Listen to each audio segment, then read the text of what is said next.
olhando para o mercado atualmente, a tendência é ascendente e é positiva, ok? De continuidade da subida. Ainda não temos essa sinalização de, de reversão, ok? E não tendo, não vale a pena nós começarmos já a entrar aqui em grande pessimismo, mas devemos estar atentos a alguns fatores. O rally pós-Liberation Day continua, índice permanece em clara tendência ascendente e atualmente está em wave up e esticado face a todas as médias móveis. Isto é, no fundo, a interpretação que nós podemos e devemos fazer, olhando para os indicadores técnicos e olhando também para por tudo aquilo que tem acontecido desde o início do ano. Este é o momento atual, é o nosso ponto de partida. Nós, inclusivamente, passamos aqui um mês de agosto que até se perspectivava algum abrandamento já do mercado, porque em anos pós-eleitorais, como é aquele em que nos encontramos, houve o ano das eleições presidenciais em 2024, 2025 é um ano pós-eleitoral, e o mês de agosto, que desde 1950, nos últimos 20 anos e nos últimos 10 anos, também tem aqui performances eh, muito parcas, não é? Praticamente flat. Tem aqui, sim, uma performance já que se nota alguma tendência estatística mais pronunciada no mês de agosto, em anos pós-eleitorais. E é de ser um mês negativo em termos de rentabilidade, um mês que sinaliza alguma sazonalidade, alguma contração sazonal do mercado aqui em agosto, e nós, de facto, não acabamos por não ver isso.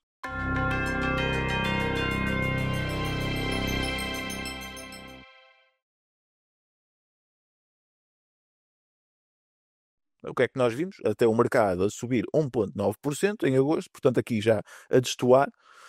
A entrada para um setembro também ele bearish em toda a linha, ok? Não só em anos pós-eleitorais, mas nos últimos 10 anos então, portanto aqui o indicador verde, nos últimos 10 anos tem até trazido aqui se olharmos aqui para menos 2%, a média, menos 2% é que é a média de performance, né, do mercado, uma retração média de 2%, mas o que é certo é que não se verificou aqui em agosto, né? Já tínhamos esses sinais aqui. Em setembro, vamos ver, temos aqui o mês mais bearish do ano. Pode ser possível, até porque vimos de 4 meses seguidos completamente bullish de subida, de retornos positivos, inclusivamente em agosto, algo que não era normal. Portanto, nem sempre as coisas batem certo, nem sempre a estatística acontece exatamente como a média. Por isso é que é uma média. No entanto, às vezes, muitas vezes bate certo e ajuda-nos a pelo menos preparar para a eventualidade desses cenários acontecerem. Portanto, está aqui um bocadinho a performance deste ano. De facto, fevereiro, março e abril é que foram aqui os anos de retração. Março até foi a maior hecatombe. Abril nem tanto, porque foi mesmo no início que Donald Trump anunciou as tarifas, o mercado veio abaixo, mas depois até ao final de abril até conseguiu recuperar e terminou praticamente flat. Portanto, março até é o pior mês do ano nesta altura, mas depois maio a recuperar muito bem, junho também a carburar bem, né, em termos de rentabilidade, o índice, e julho e agosto a darem aqui alguma continuidade. O que é que tem motivado, então, esta subida, esta continuidade do rally, né? Esta não só recuperação do mercado, mas depois prolongamento do bull market, né? Prolongamento do bull market, tem que haver catalisadores, naturalmente, e nós estamos a falar aqui dos acordos comerciais que, entretanto, foram feitos, né? Tirou-se de cena o fator altamente estabilizador que Donald Trump induziu, resultados empresariais a crescer, ajudaram a melhorar o sentimento do mercado e PIB americano também se manteve estável no meio de todo aquele receio de se entrar em recessão por causa das tarifas serem um tiro no pé e virem aqui a provocar grandes disrupções, grandes alterações na forma como se fazia comércio a nível mundial, que isso fosse um tiro no pé, esta medida de Donald Trump, mas como também vimos na live, as medidas eram tão extremadas ao ponto de serem quase impossíveis de aplicar, que era um instrumento de negociação. E assim foram. Os resultados empresariais cresceram, o PIB não entrou declaradamente aqui numa recessão, as coisas mantêm-se estáveis. E o que é que nós começamos agora, finalmente, também a assistir ou a entrar neste novo capítulo, é a possibilidade efetiva do Fed dar o próximo passo de reduzir as taxas de juros. Portanto, tem sido isso a contribuir, todos estes fatores, uns a seguir aos outros, mas que têm vindo a dar continuidade a esta wave up que praticamente não tem tido retrações desde abril. Portanto, aqui são print screens de notícias que vêm confirmar um bocadinho isto que acabei de falar, não é? Portanto, temos aqui o China Trade Deal feito aqui por ocasião de junho, ok? Depois aqui em julho tivemos o acordo com a União Europeia. Aqui recentemente, aqui 13 de agosto, também uma extensão de Donald Trump que fez aqui há algumas tarifas, ok? O Presidente Trump assinou uma ordem executiva na segunda-feira a estender aqui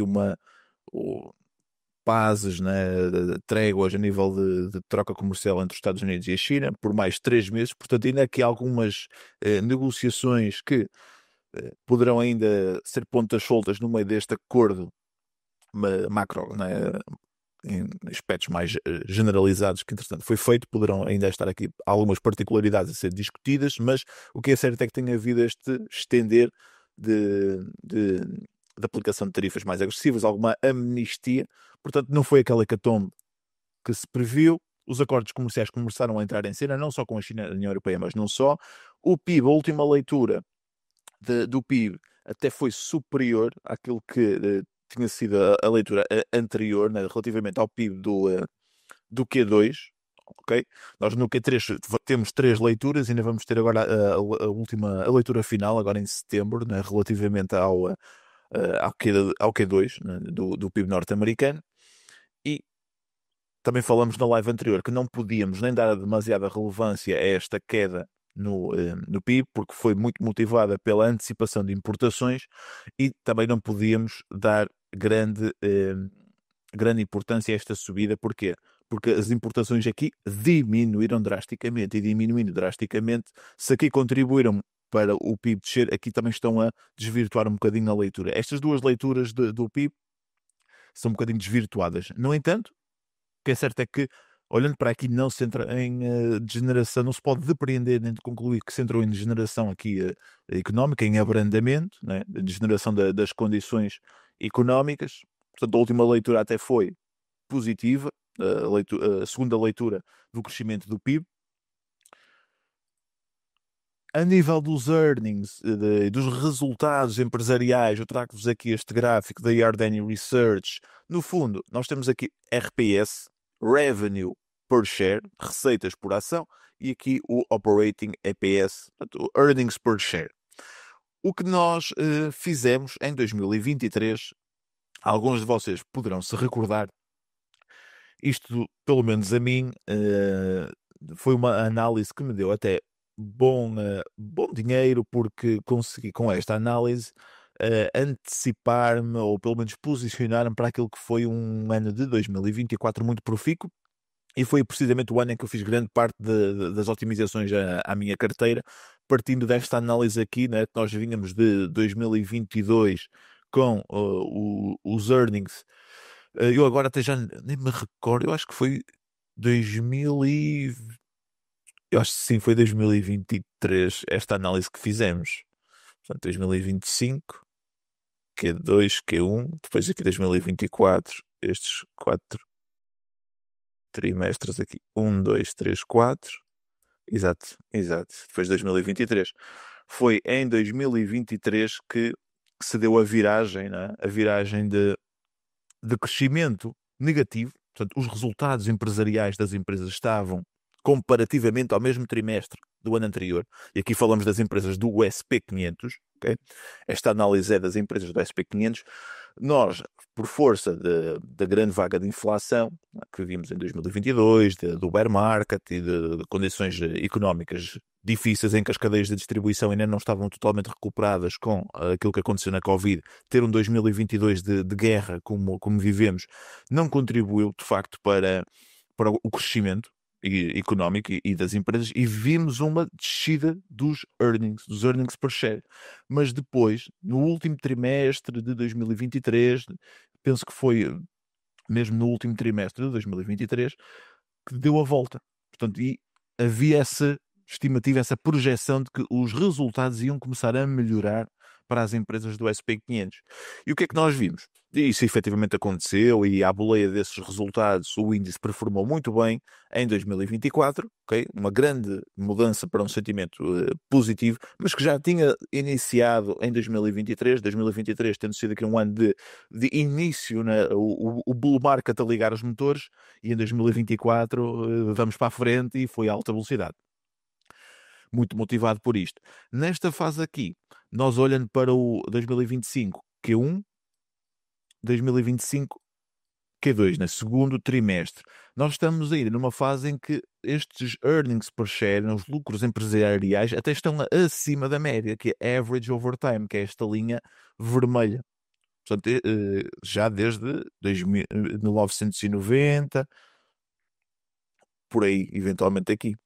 Vai que é 1995 e vai um bocadinho mais para trás.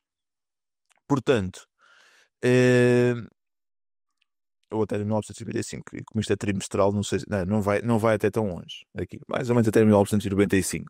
Esta média que é feita aqui, de 1995 até 2025. Estamos a assistir então saúde financeira, pelo menos a nível dos earnings, a nível dos lucros. Isso contribui bastante para o mercado ter alguma sustentação. Em termos de revenue per share, atualmente também as receitas por ação também estão aqui eh, a bater na média ligeiramente acima. Portanto, tem sido aqui um bocadinho é um gráfico que nos permite, pelo menos de uma forma visual, analisar o crescimento.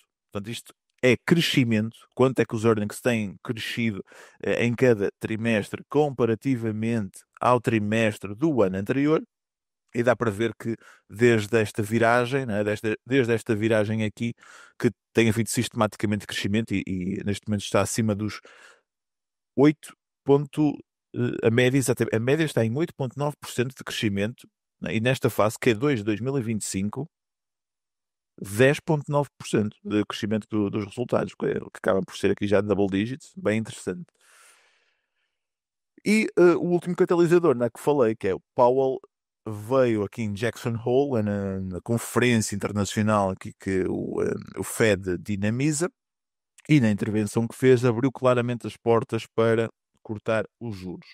E tanto é que até vimos aqui o mercado a reagir positivamente e a fazer o tal máximo histórico, a bater nos 6.500 pontos de índice. Resumidamente, o que ele referiu foi: no curto prazo, os riscos para a inflação estão inclinados para cima, portanto, continua a haver aqui este risco da inflação aumentar.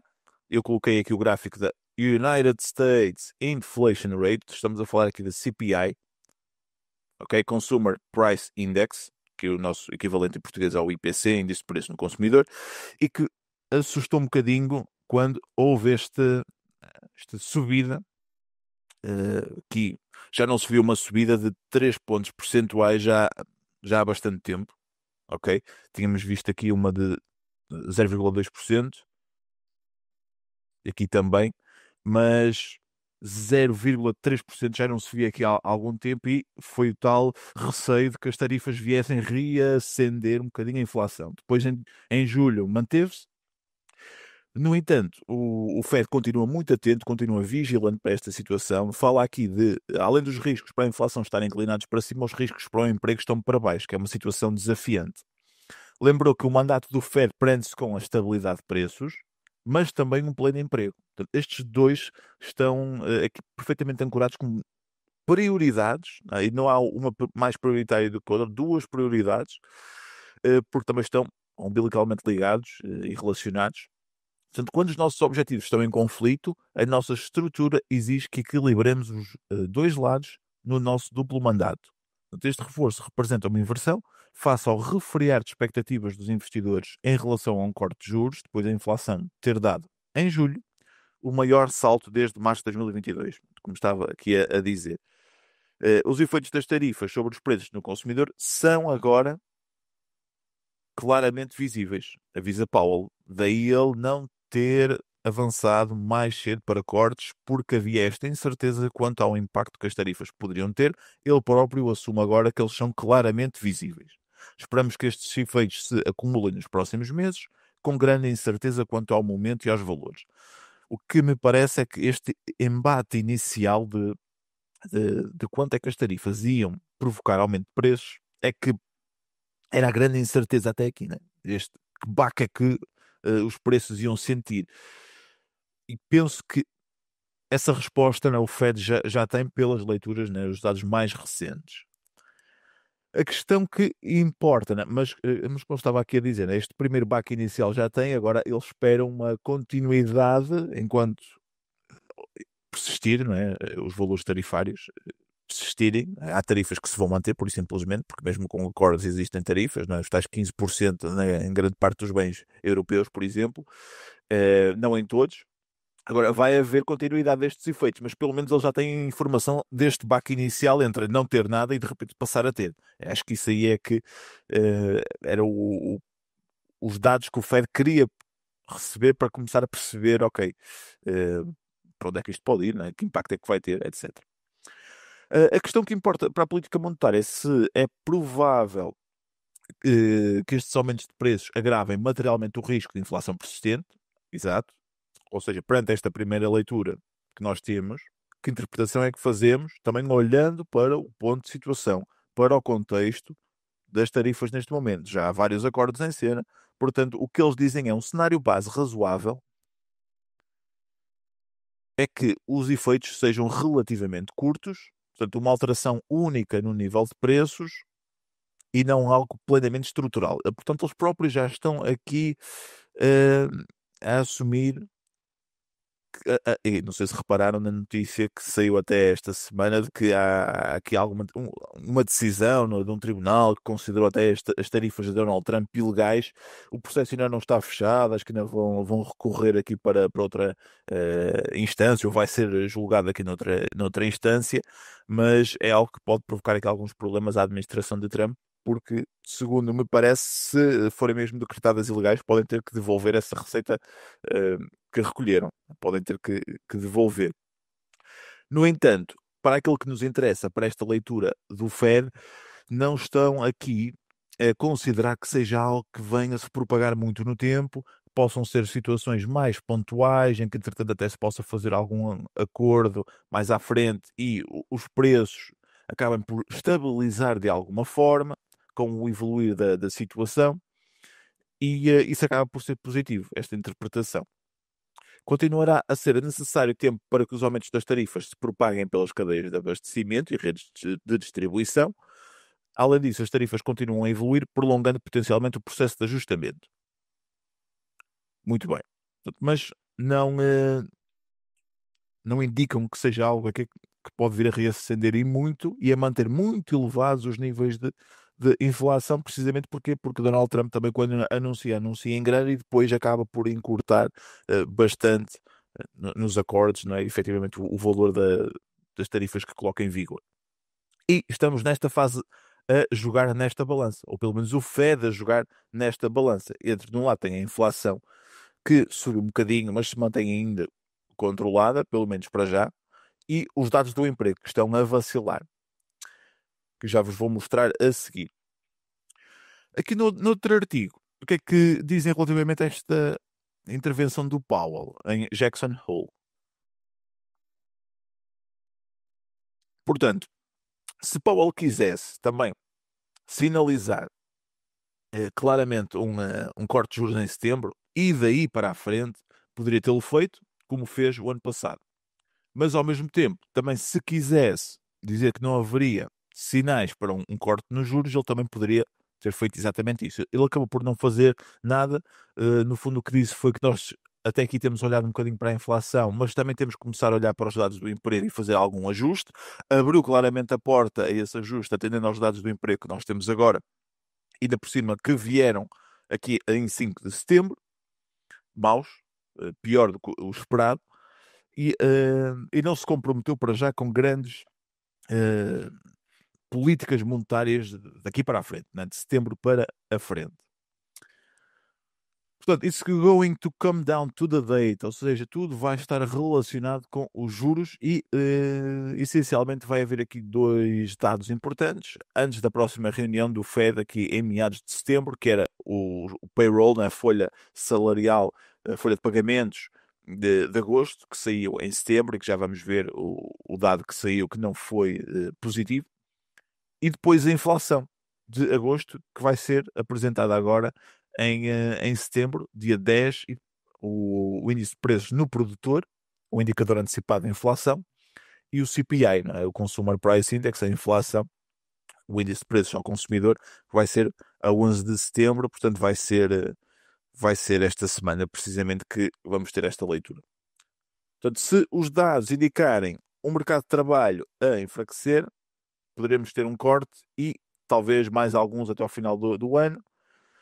Depois temos é que analisar aqui a inflação.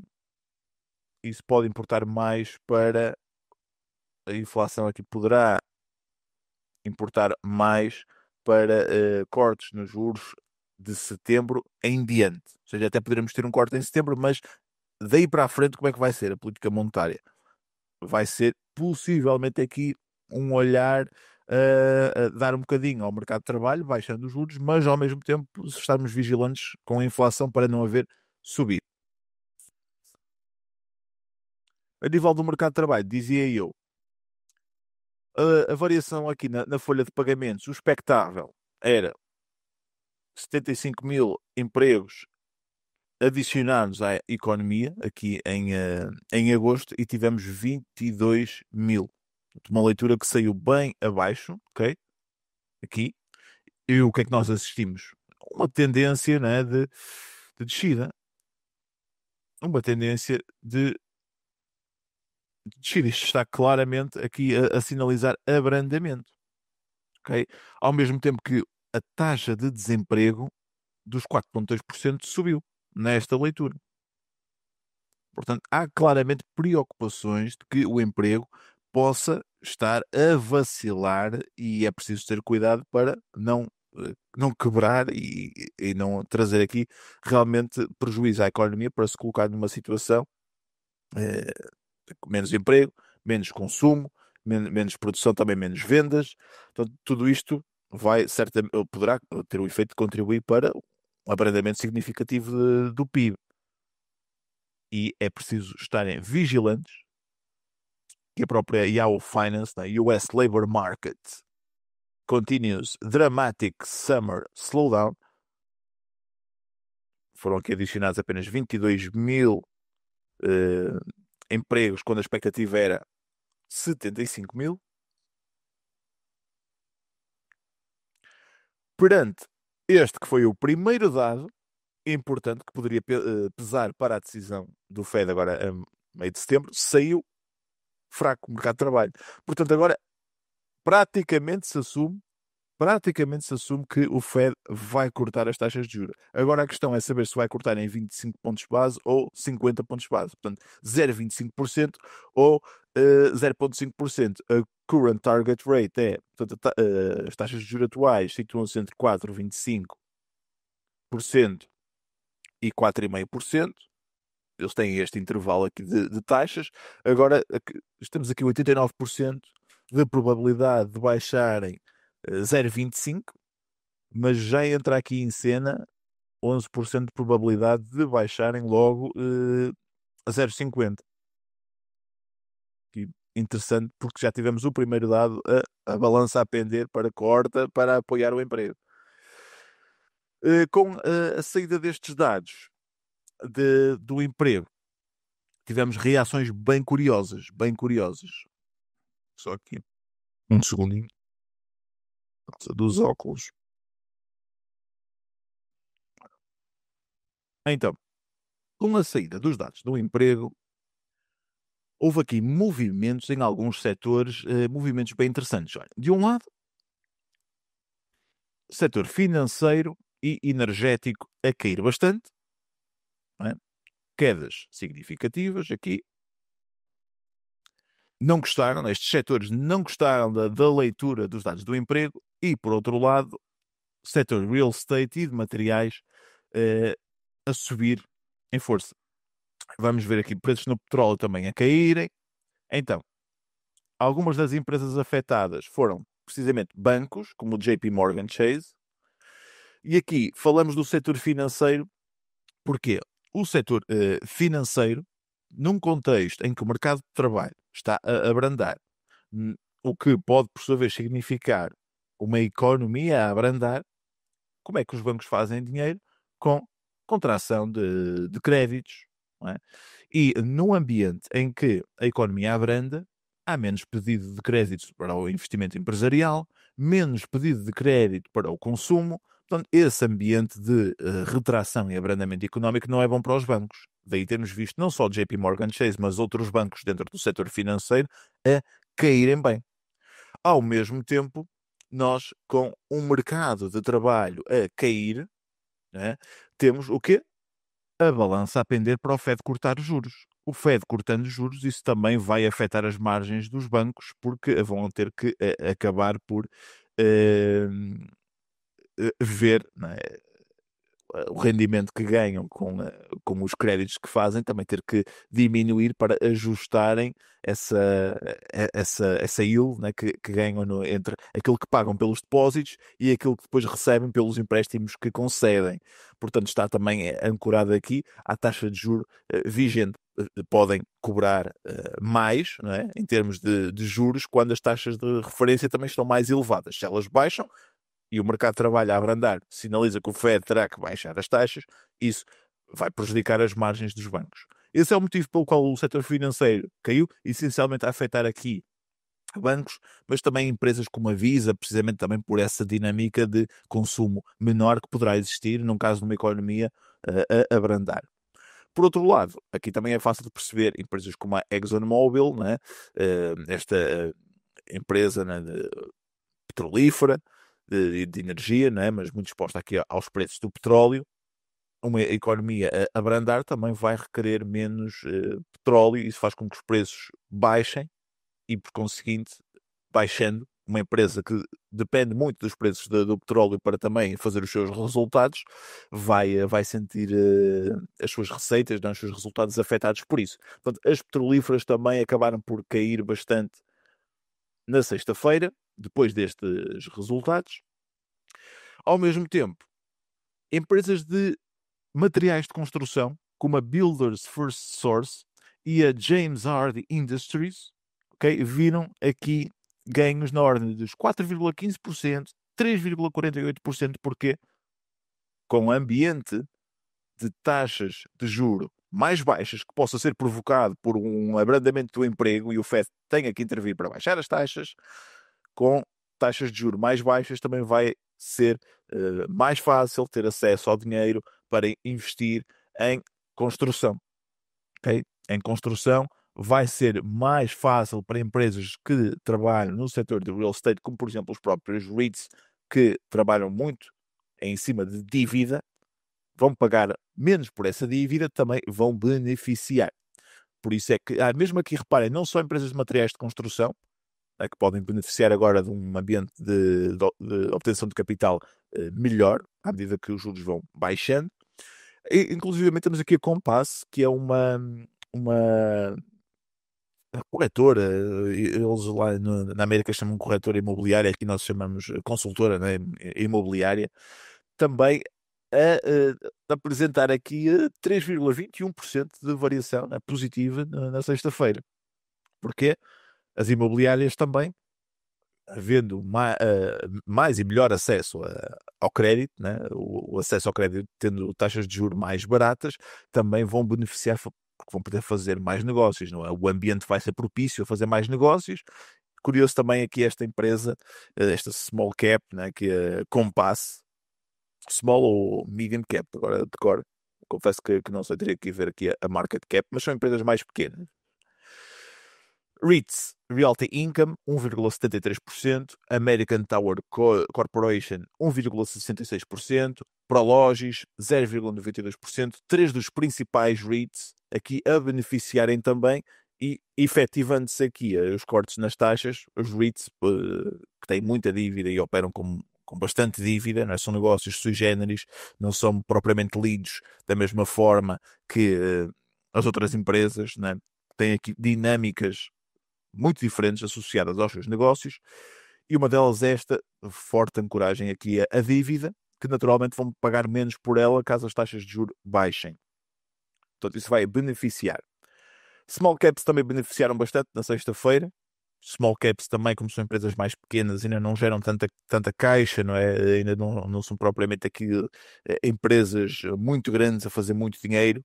Estão mais expostas à dívida, não é? Quanto mais pequena é a empresa, mais exposta também a dívida está e mais dependente de financiamento está para crescer.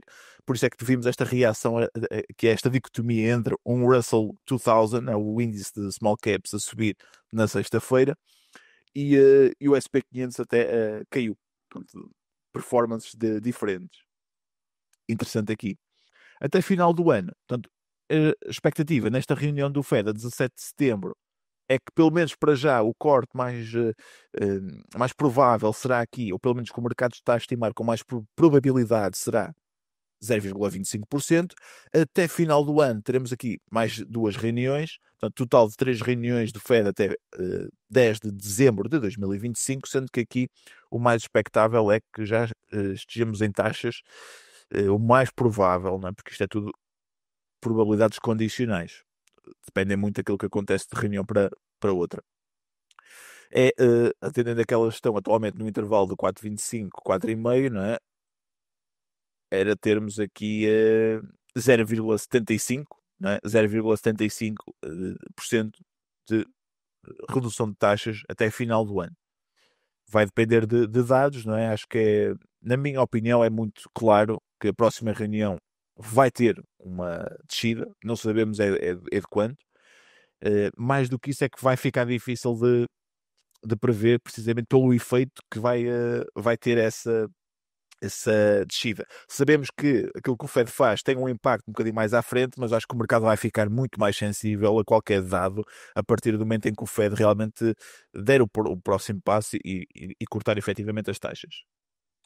Nesta fase estamos assim com a taxa de juro aqui nos 4,25, 4,5, o CPI em 2,7%, portanto não está aqui contido nesta zona entre os 2% e os 3%, e convém ser vigilantes. Já vos vou mostrar a seguir outro dado em que vai apenas ter as taxas de juro e as recessões a seguir mais à frente, quando falarmos de o que esperar nos próximos tempos. Se queres manter-te a par dos meus últimos vídeos e análises, clica no botão para subscrever o canal e ativa todas as notificações. Se queres aprender mais comigo sobre como investir na Bolsa de Valores e construir um portfólio capaz de crescer acima da média de forma sustentável e diversificada, visita o meu website em investidanabolsa.com. Aqui estão disponíveis vários cursos de investimento, bem como a possibilidade de subscreveres a nossa comunidade, que te dá acesso a todos os cursos, sessões de mentoria, grupo de Telegram e ferramentas Excel. Na comunidade Investida na Bolsa tens ainda acesso exclusivo às minhas análises fundamentais para dezenas de empresas, à minha watchlist e portfólio privados e a todos os meus valores intrínsecos e níveis de buy para ações que considero estarem dentro do 1% das melhores empresas do mercado. Se queres passar ao próximo nível, visita investidanabolsa.com.